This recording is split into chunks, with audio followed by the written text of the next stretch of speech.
Now, your Weather Authority forecast from meteorologist Hannah Gard. Welcome back at 12:30. We are tracking a mini heat wave coming for the holiday weekend, giving you the first alert. This will be a change from the stormier pattern that we've been in, which keeps those temperatures down. Our highs are going to get to those upper 90s, and we could approach or even tie some records once we get to this weekend. Here's a look at what we're forecasting. 96 on Friday. Just shy of the record of 98. Saturday, we're forecasting 98. That would tie the record set in 2019. And then Sunday, back down to 96. This is a little bit farther from our record, 99 in 2019. But it's definitely going to be above normal, our average 91 for this time of year. Something that will help, especially on the 4th of July with the overall feel, is this dip in dew points that we're going to see. We'll go from mid-70s down to the low 70s on Friday. And that keeps the heat index a little bit lower. I think it will keep us around that heat advisory criteria. We'll still likely get those heat alerts coming out, though, for the weekend.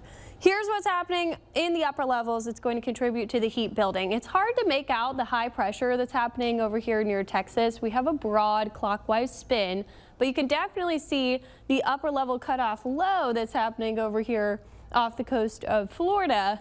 That is leading to a very unsettled weather pattern on the surface. We have a split in the atmosphere here that is leading to a lot of storm activity in the northeast Gulf.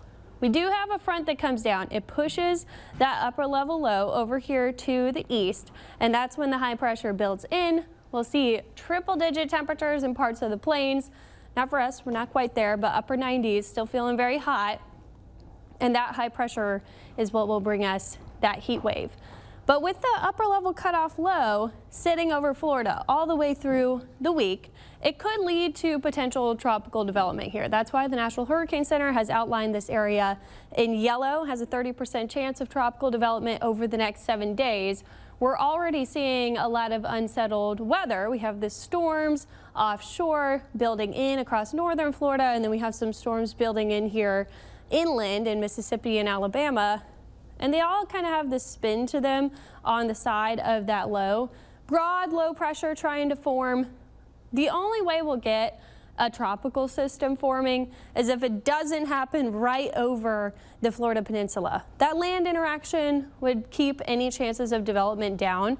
But say the surface low tries to form over here to the west, that is where we have anomalously warm sea surface temperatures. Or on the east coast side, we also could see some development trying to happen there. The models are not totally sold on this, though, so it's something we'll casually monitor.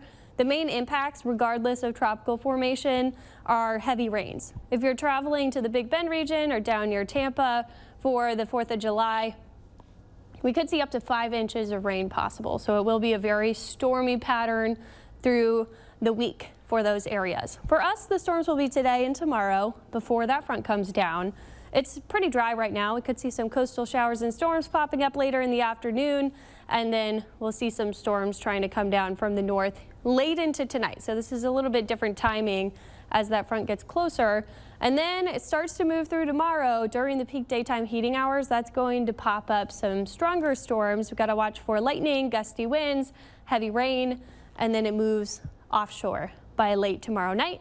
Thursday, drying out. We could see some coastal showers, but we're going to have some drier air coming in, and that heat will build. Something that will help hinder tropical development in the earlier parts of the week is this big plume of dust that's sitting over the Gulf. This is making it very hazy out there. You've probably noticed that. That will start to clear out Thursday and Friday as that low moves through. Here's that haze. You can see it from the lakefront camera. It's really hard to see those blue skies out there. Temperatures 90 degrees in New Orleans, 92 in Gonzales, 90 in Hammond, but it's feeling very hot, like low triple digits across most of the area. 104 for the feels like temperature at New Orleans International. Our max today, I think maybe we get up to 108 briefly. That's heat advisory criteria, but we don't get past that. And if we did touch that, it would be for a short amount of time. But still feeling very hot, especially if you work outdoors today. Make sure you're taking breaks in the air conditioning, staying hydrated. And that will be true into the holiday weekend as well. It's a little bit stormier tomorrow than today. A lot of the storms will be coming into play during the evening commute today, Liz. Coming around a little bit earlier tomorrow. then we don't have to worry about those storms as much into the weekend. I know, Okay. finally a break from the rain. Yeah, because, you know, so many people are off. If they've made plans, they've gone to the beaches, so they want some sun. Yeah, and it's been really hard to get outside on the weekends because of these afternoon storms Yes. every day. So it does look a lot better for the holiday, but heat precautions. Got to make sure you're taking Yes, breaks, staying hydrated, putting the sunscreen on. All good tips. But at least we'll be dry for those fireworks. Thank you, Hannah.